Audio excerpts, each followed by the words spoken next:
how to remove background in CapCut PC.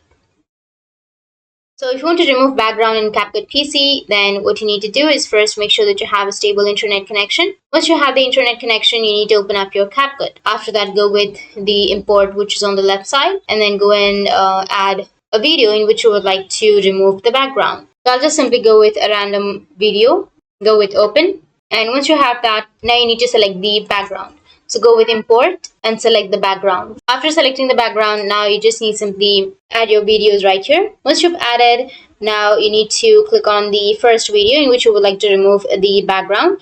And after that, go with the top right, which has remove BG background, and then go with Chroma Key, go with the color picker, and then select the color that you would like to remove. After selecting that color that you would like to remove, you need to go with intensity and increase the intensity as you like. And now if you play, I'll just simply adjust this video somewhere on the bottom like this. And that's it. Thanks for watching.